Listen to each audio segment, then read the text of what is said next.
अस्सलाम वालेकुम। प्रोग्राम 10 में खुश आमदीद। मैं हूं इमरान सुल्तान। नाजरीन, इस माह रमज़ान में हमारी कोशिश रही कि उन तमाम इदारों को और NGOs जिनकी हेल्थ केयर सेक्टर के अंदर बड़ी खिदमत हैं और जो खल्क़ खुदा के लिए शाना बशाना काम कर रही हैं, जिनके चैरिटेबल ऑर्गेनाइजेशंस भी हैं और गरीब और मुस्तहिक जो मरीज़ हैं उनका इलाज मुआलजा उसके लिए जो है दिल खोल कर लोग उनको फ़ंड भी करते हैं।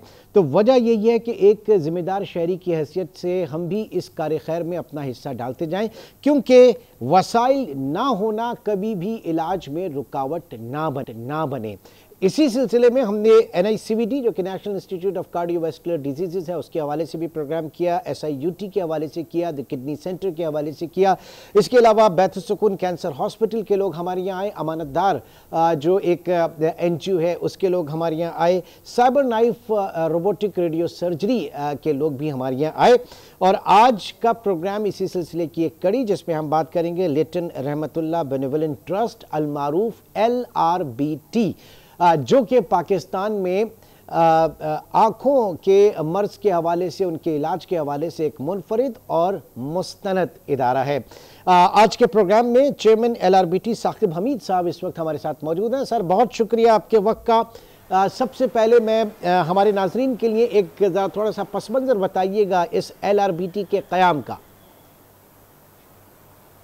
LRBT की जी 1984 में दो CEOs थे जो रिटायर हो रहे थे और उन्होंने इसको कायम किया था। 1985 में इसने काम करना शुरू कर दिया। हम एक ले गए मोबाइल यूनिट को टंडोबागो और वहाँ OPD और सर्जरी की। पहले साल के अंदर हमने सिर्फ 11,000 लोगों का इलाज किया, जिसमें से 550 लोगों को सर्जरी की ज़रूरत थी।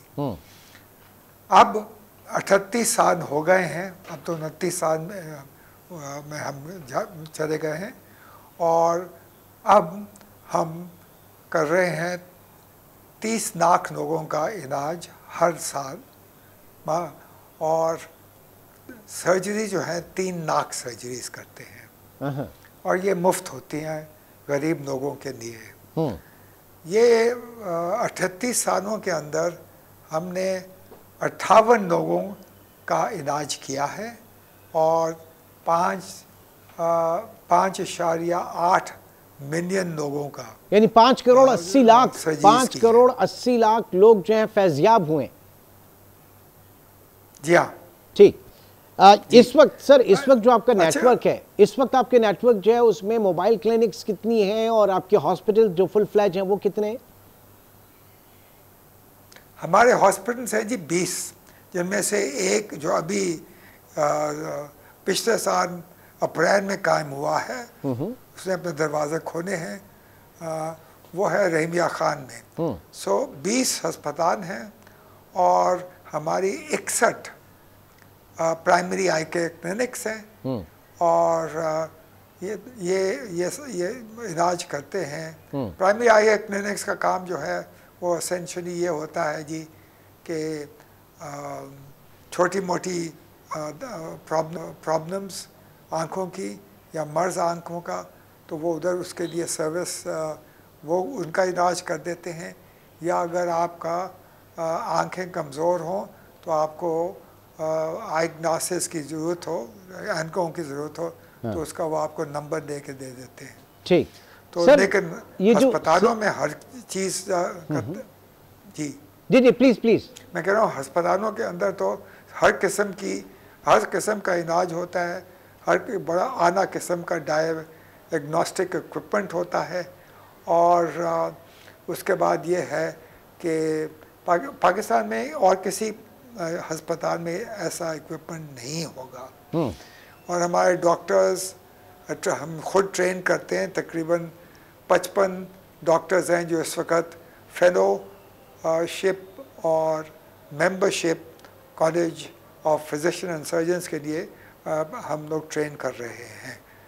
और हमारा साथ ये एक स्कूल ऑफ पैरामेडिक्स है और जो पैरामेडिक्स होते हैं वो भी, उनको भी हम ट्रेन करते हैं और उनको फिर उसके बाद हम जॉब भी ऑफ़र करते हैं। ओके सर, ये फरमाइएगा जी साकिब साहब, ये फरमाइएगा, एक जनरल ट्रेंड होता है पाकिस्तान में, अब हम देख रहे हैं कि लोग ब्लड डोनेट करते हैं, ब्लड डोनेशन होता है बिल्कुल, लेकिन आंखें अतिया करना या बॉडी पार्ट्स अपने अतिया करना, ये बड़ा एक इसको टैबू जो है वो माना जाता है, सोशल टैबू। उसमें थोड़ा सा इसमें बताइएगा कि क्या किस तरह से आप इस चीज़ को देखते हैं। फिर हमारे जो डोनर्स हैं, जाहिर है कि किसी को अगर किसी का कॉर्निया वगैरह लग रहा है तो वो कहाँ से आ रहा है, पाकिस्तान में लोग डोनेट करते हैं या बाहर से आता है, क्या है सारा सिलसिला?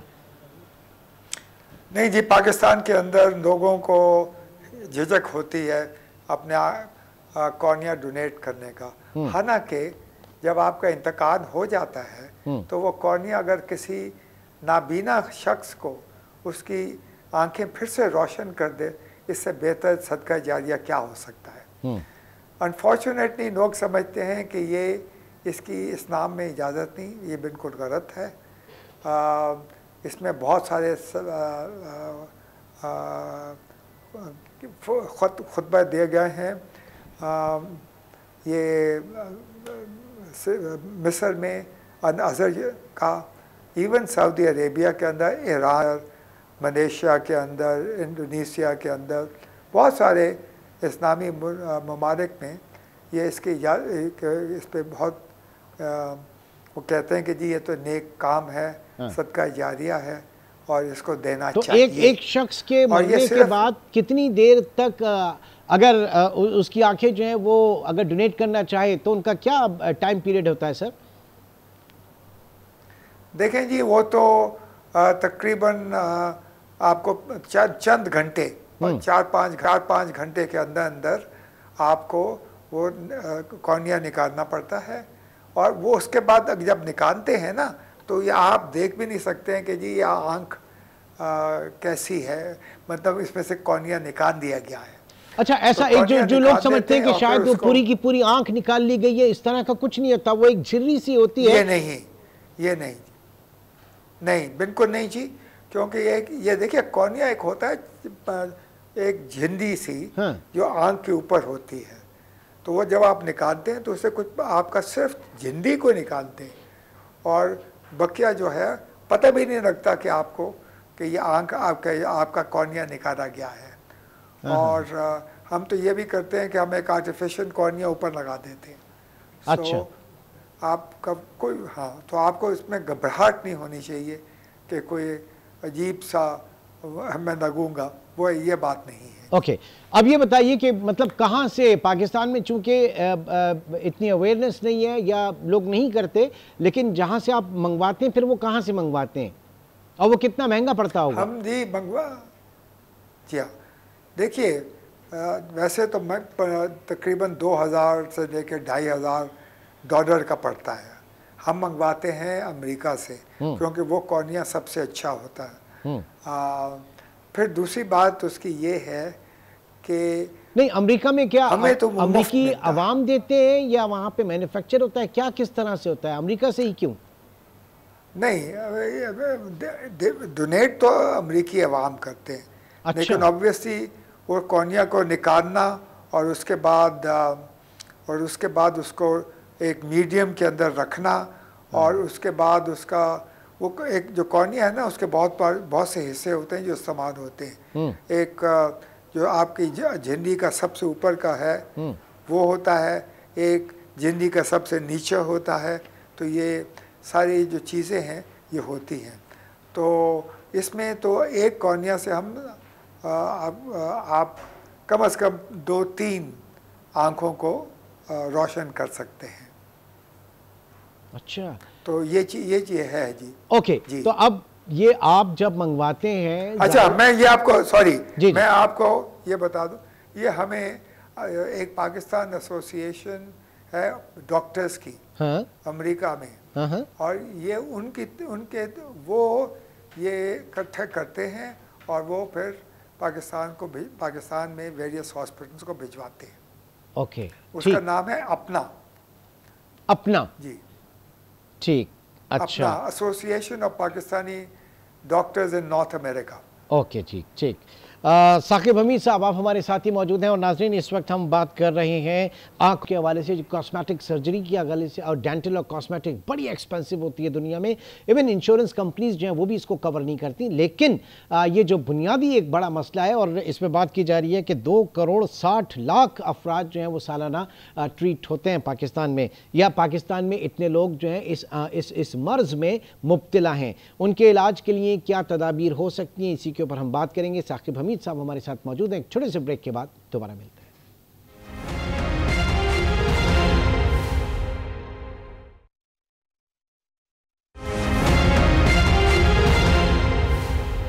Welcome back. साकिब हमीद साहब चेयरमैन LRBT हमारे साथ मौजूद हैं। सर ये फरमाइएगा, पाकिस्तान में LRBT कहाँ कहाँ ऑपरेशनल है, कहाँ किस किस प्रोविंस में कहाँ पे आपके ये समझने की सहूलत है? देखिए सारे ये चारों प्रोविंसेस के अंदर है जी। ओके, नेशन वाइड आप समझ रहे हैं, कंट्री वाइड है? जी हाँ, कंट्री वाइड है। और तकरीबन हम 86% पाकिस्तान की पॉपुलेशन को कवर करते हैं जी। और ये मैं आपको एक चीज़ और मैं बताना चाह रहा हूँ, एक 86% तो मैं एक चीज़ और बताना चाह रहा हूँ कि हम प्रोविंशियल गवर्नमेंट्स और फेडरल गवर्नमेंट से ज़्यादा लोगों का इलाज करते हैं और सर्जरीज भी उनसे बहुत ज़्यादा होती हैं। बिल्कुल, तो ये देख लीजिए। और हाँ। ये सारा कुछ जो है ये पाकिस्तान के जो अवाम है ना, जो वो हमें ज़कात और अतियात देते हैं, जिससे ये काम हम कर सकते हैं। ठीक, ऐसे में गवर्नमेंट की क्या सपोर्ट रहती है साकिब साहब? गवर्नमेंट की क्या सपोर्ट रहती है? किसी ना किसी तरह की तो होती होगी, क्योंकि पब्लिक प्राइवेट पार्टनरशिप में बहुत सारे इदारे काम कर रहे हैं, लेकिन जो खालिसतन NGOs हैं वहीं कहीं ना कहीं गवर्नमेंट का शेल्टर तो होता होगा ना? गवर्नमेंट की जो सपोर्ट, देखिए हम लोग तकरीबन अब इस साल 3 अरब 3.5 अरब रुपए हमें दरकार है, जिससे हम ये जो हमारे पास 30 लाख लोग हमारे प्राइमरी आई केयर अस्पतालों में आएंगे और जिनमें से 30 लाख की सर्जरी होगी, इनका ये इतना खर्चा आएगा हमारा। तो गवर्नमेंट हमें, फॉर एग्जांपल सिंध गवर्नमेंट जो है वो सबसे ज़्यादा देती है, वो है 80 मिलियन 8 करोड़ रुपया। ठीक, लेकिन कहाँ 8 करोड़ रुपया और कहाँ 3.5 अरब, ये फ़र्क है ना जी। बहुत बड़ा। पंजाब की गवर्नमेंट भी देती है, पंजाब की गवर्नमेंट भी देती है, लेकिन बहुत कम कंपेयर टू सिंध। और ये जो है आपका खैबर पख्तूनख्वा, वहाँ से कुछ नहीं आता जी। और ना इधर बलूचिस्तान से भी कोई गवर्नमेंट उनको नहीं देती। अच्छा, अब फिर बलूचिस्तान से भी कुछ नहीं मिलता। अच्छा, ठीक। ऐसे में अब जाहिर है कि गवर्नमेंट सपोर्ट, एक तो गवर्नमेंट के लेवल पे, फिर दूसरा आप state of the art machines होंगी आपके यहाँ, आपका स्टाफ, आपका पैरामेडिक, सारी चीज़ें किस तरह से उनको मैनेज करते हैं? जाहिर है कि मार्केट बेस्ड अगर पैकेजेस हैं वो तो एक हद तक इंसान जो है वो फी सबीलिल्लाह ये खैर में जाएगा, लेकिन उसने अपना प्रोफेशनल करियर भी देखना है, तो उनके लिए क्या आप किस तरह से उनको आप देखते हैं? क्योंकि एक बड़ी क्वांटिटी हम देखते हैं कि ब्रेन ड्रेन भी हो जाती है फिर प्रोफेशनल्स की। जी, वो तो देखिए ब्रेन ड्रेन तो होती है, और हम लोग के जो डॉक्टर्स हैं वो जब वो FCPS और MCPS कर लेते हैं तो कुछ डॉक्टर, सारे नहीं, कुछ डॉक्टर ये जो GCC है, मतलब हुआ कि ये UAE, Saudi Arabia, Kuwait, Qatar, Oman, उधर उनको नौकरियां मिल जाती हैं जी। तो वहाँ चले जाते हैं क्योंकि पैसे अच्छे खासे ज़्यादा मिलते हैं। तो ये तो है, लेकिन ये है कि क्योंकि हम तो तकरीबन ये इस वक्त हमारे जो 55 डॉक्टर ट्रेन हो रहे हैं, ये भी पास आउट करेंगे, ये चले जाएंगे, तो ये इनमें से उनकी जगह ले लेंगे। तो एक वो इतना मुश्किल नहीं होता हमारे लिए। हमारा एवरेज ये है कि 8% जो हैं वो डॉक्टर्स हमारे और चले जाते हैं बाहर ओके या दूसरी नौकरियों पर। जी ठीक। अच्छा, आई हेard समवेयर कि आपका जो मेन डोनर है मेरे ख्याल से कोई अफ्रीकन कंट्री वगैरह है, वहाँ से ज़्यादा मेरे ख्याल से डोनर्स हैं। अफ्रीकन कंट्री नहीं जी, ये बात नहीं सही। देखिए हमारे जो हमारे डोनर्स जो हैं सबसे ज़्यादा तो पाकिस्तान में हमारे पास अतियात और ज़कात आती नहीं, मैं इनके इन टर्म ऑफ पैसों की बात नहीं कर रहा, मैं वही कॉर्निया के हवाले से बात कर रहा हूँ, मैं उसके हवाले से बात कर रहा हूँ। नहीं वो भी नहीं आता, वो वहाँ से नहीं आता। वो हम तो मंगवाते हैं आपको मैंने बताया था यूएस अमेरिका से, लेकिन बहुत सारे लोग श्रीलंका से भी हम मंगवाते हैं। लेकिन श्रीलंका की कॉर्निया जो है ना उनकी इतनी अच्छी क्वालिटी नहीं होती जितनी अमेरिका से होती है। ओके अच्छा, दूसरा ये मुझे बताइएगा कि कोविड के बाद, पैंडेमिक के बाद कुछ फ़र्क पड़ा, कुछ चीज़ें, क्योंकि दुनिया में सिंगल लार्जर इन्वेस्टमेंट जो है वो तो हेल्थ केयर के अंदर हुई, लेकिन जो आपका काम है या और दीगर इससे रिलेटेड वहाँ कुछ फ़र्क पड़ा, बड़ा देखने में आया? देखिए ये दुनिया के अंदर ये जो कोविड की जो आप कह रहे हैं ना, कोई ख़ास फ़र्क हमारे पे तो नहीं पड़ा। हमारे पे तो बिल्कुल नहीं पड़ा। कोविड के दरमियान हमने अस्पताल में बड़े प्रिवेंटिव मेजर्स रखे थे और उससे हमारे अस्पताल में कोई कोविड का केस नहीं, किसी अस्पताल में नहीं। सर मैं थोड़ा सा मैं ये जानना चाह रहा था कि जो डोनर्स हैं जहाँ से कॉर्निया वगैरह आया है, क्योंकि कोविड के बाद थोड़ी सी दुनिया मुख्तलिफ हुई है, मैं उस पैराए में जानना चाह रहा था। एनीवे आगे बढ़ते हैं। अब ये बताइए कि आपका इसके अलावा क्या एक्सपेंशन प्लान्स हैं एलआरबीटी के फॉर दिस फिस्कल ईयर? देखिए कराची के अंदर हमारे 2 अस्पताल हैं, एक कोरंगी में है जिसको हमने अभी एक्सपैंड कर रहे हैं। तो एक्सपेंड 2 किस्म के होते हैं जी, एक तो एक्सपेंशन होती है और एक नया अस्पताल होता है। तो वो कर रहे हैं। फिर हम नॉर्थ कराची में एक हमारा अस्पताल है, उसको हम एक्सपैंड कर रहे हैं। अच्छा। उस जगह को छोड़ के हमको हमारे एक डोनर ने हमें प्लॉट दिया है और नॉर्थ नाज़माबाद में। ओके। और उस पर हम ये बिल्डिंग बनाएंगे और 2 साल के बाद इंशाल्लाह वो भी इंशाल्लाह ऑपरेशनल हो जाएगी। तो ऐसे में ये जो आप मशीनरी वगैरह इंपोर्ट करते हैं तो इस पर कुछ टैक्स बेनिफिट वगैरह तरफ से मिलते हैं या नहीं सर? जी मिलता है, बिल्कुल मिलता है जी। गवर्नमेंट हमें जीएसटी नहीं चार्ज करती और ना ही कस्टम ड्यूटी चार्ज करती है। ठीक है, बहुत बहुत शुक्रिया, बहुत बहुत शुक्रिया साकिब हमीद साहब। आप आज आपके साथ प्रोग्राम करने का मकसद यही था कि जो आपका इदारा एलआरबीटी कर रहा है वो आवाम के सामने रखें, क्योंकि बड़ा पाकिस्तान में एक हम ये देखते हैं बिलखुसूस सिंध, और सिंध से जब मैं बात करता हूँ हेल्थ केयर सेक्टर के अंदर तो फिर मैं कराची की तरफ ज़रूर कराची की बात करता हूँ कि यहाँ पर जितनी फिलैंथ्रोपी होती है शायद पूरे पाकिस्तान और पूरी दुनिया में कहीं नहीं होती। यही लोगों का जो कॉन्ट्रीब्यूशन है एक दुखी इंसानियत के साथ, उनका जो एक साथ है, ताल्लुक़ है, ये इसी की दलील है कि इतने सारे इदारे जो हैं वो यहाँ पर काम कर रहे हैं और इतने सारे चैरिटेबल ऑर्गेनाइजेशंस जिनके लिए शायद हुकूमत अगर अकेले बेड़ा उठाना चाहे तो हुकूमत ये काम कभी भी नहीं कर सकती। तो ये जो ब्रिज इस वक्त जो है इस गैप को जो है वो ब्रिज किया जा रहा है पब्लिक प्राइवेट पार्टनरशिप या आवाम की तरफ से अपने डोनेशंस की मद में। साकिब हमीद साहब चेयरमैन एलआरबीटी हमारे साथ मौजूद थे, आपका बहुत शुक्रिया। नाज़रीन एक छोटा सा ब्रेक और ब्रेक के बाद प्रोग्राम को मजीद आगे लेकर चलते हैं।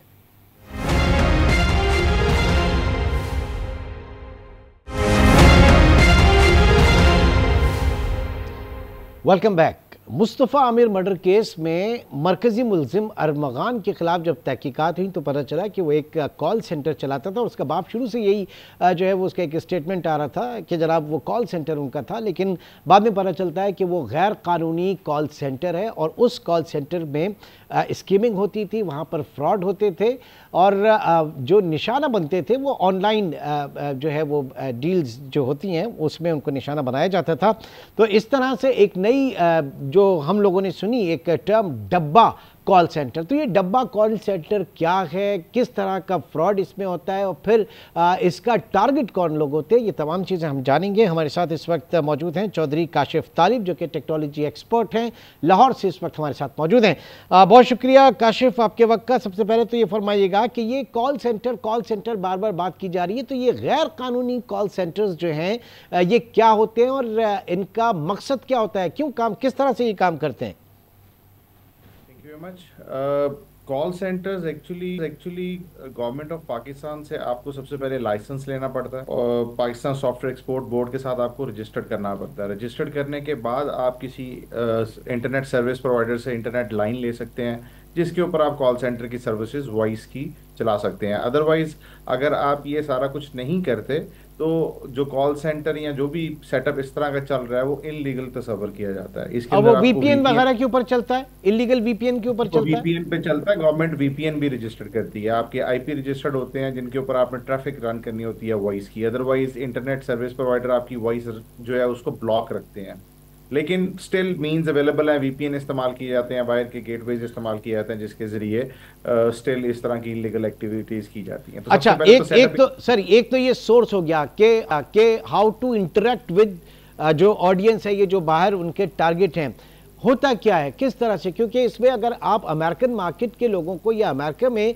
उनके शहरियों को अगर आप अप्रोच कर रहे हैं तो वहाँ पर यही रहेगा कि जनाब ये लोकल कोई कंपनी है, ये लोकल कोई टैक्स डिपार्टमेंट है, वहाँ के लोग उनसे बात कर रहे हैं।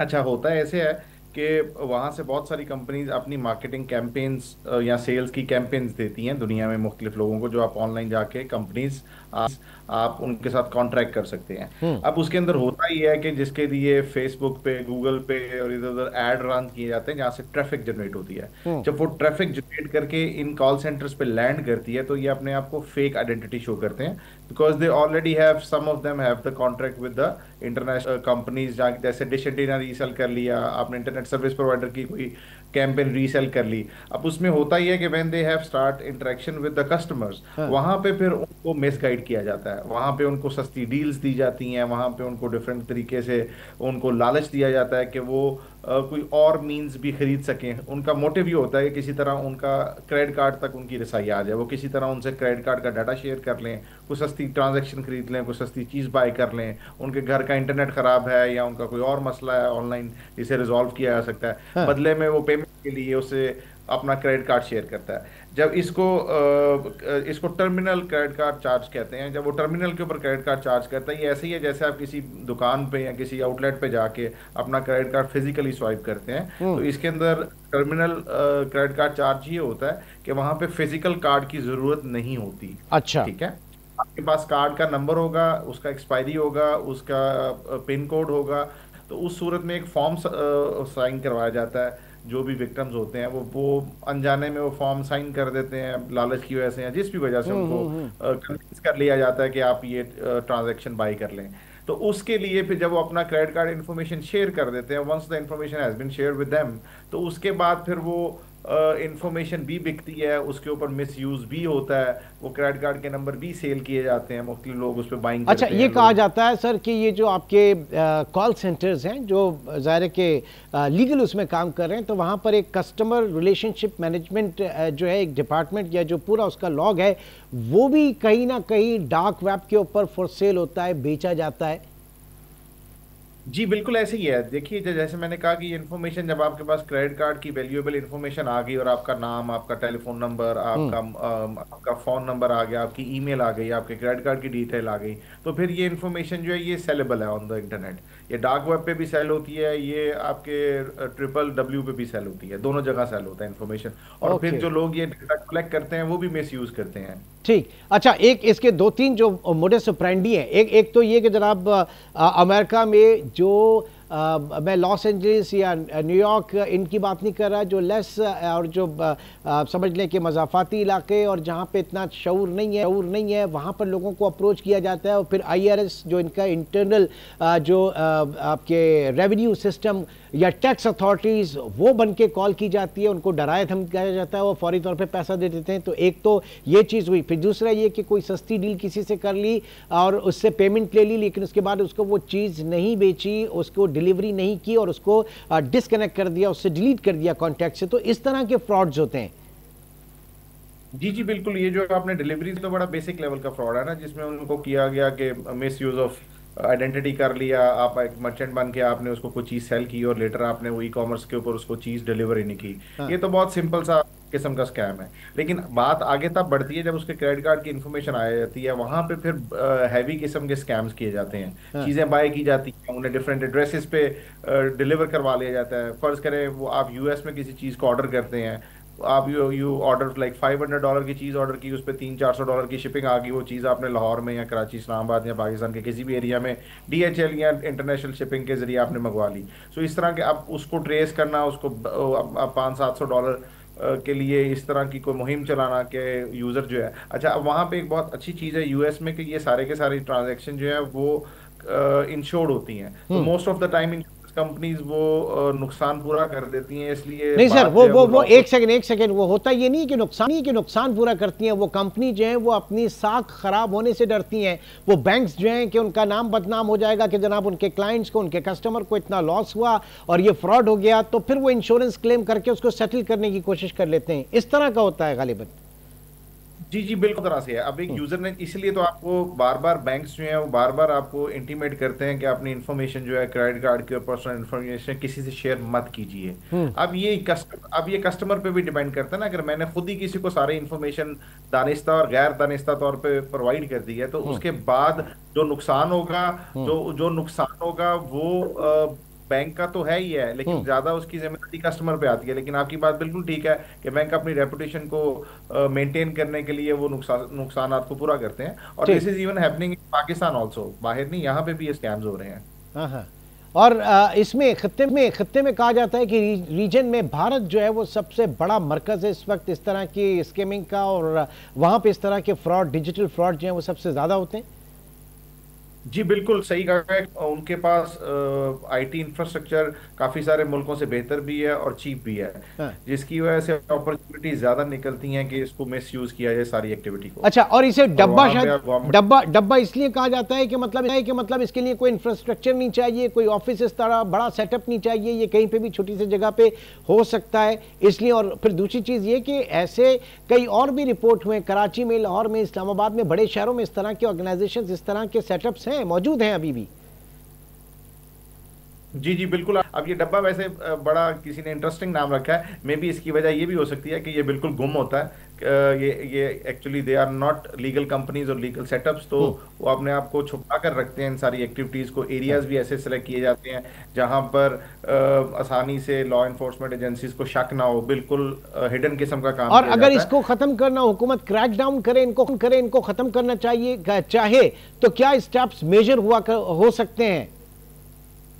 गवर्नमेंट्स के लिए चीज़ें मुश्किल ज़रूर है, लेकिन अगर गवर्नमेंट, पाकिस्तान के पास माशाल्लाह से फायरवॉल भी अवेलेबल है और बहुत सारे जो है इंटरनेट मॉनिटरिंग के वसाइल हुकूमत के पास अवेलेबल है, इस वक्त सॉफ्टवेयर भी अवेलेबल है, तो उसके ज़रिए इनको किया जा सकता है। लेकिन एक बात ज़हन में रखिए कि आईटी के अंदर हर चीज़ को 100% कंट्रोल नहीं किया जा सकता। ठीक है। यहाँ पे भी कोई मेयर्स आते हैं, उसके काउंटर मेयर्स फौरी तौर पे मार्केट में अवेलेबल होते हैं। और चूंकि ये बहुत बड़ा it's a highly earning sector, तो ये पूरी सिर्फ पाकिस्तान नहीं, ये पूरी दुनिया के आपके लिए, पूरी दुनिया के लिए पूरी ज़ाहिर है दुनिया कि में ये है। सिर्फ इमर्जिंग अफ्रीका में भी टेक्नोलॉजी सेटअप जो हो है रहे हैं। इसका यूज़ और मिसयूज़ जो है वो पूरी दुनिया के लिए एक चैलेंज बना हुआ है। और देखना यह है कि हम कितने बेहतर तरीके से, कितनी बेहतर पॉलिसीज़ के नुकसान से कम जो है वो नुकसान हो और महफूज होने वाला फैक्टर जो है वो ज़्यादा हो। बहुत बहुत शुक्रिया चौधरी काशिफ तालिब, टेक्नोलॉजी एक्सपर्ट हमारे साथ मौजूद थे। नाज़रीन, आज के प्रोग्राम से इतना ही। इंशाल्लाह आपसे कल मुलाकात होगी। अपना बहुत ख्याल रखिएगा। अल्लाह हाफ़िज़।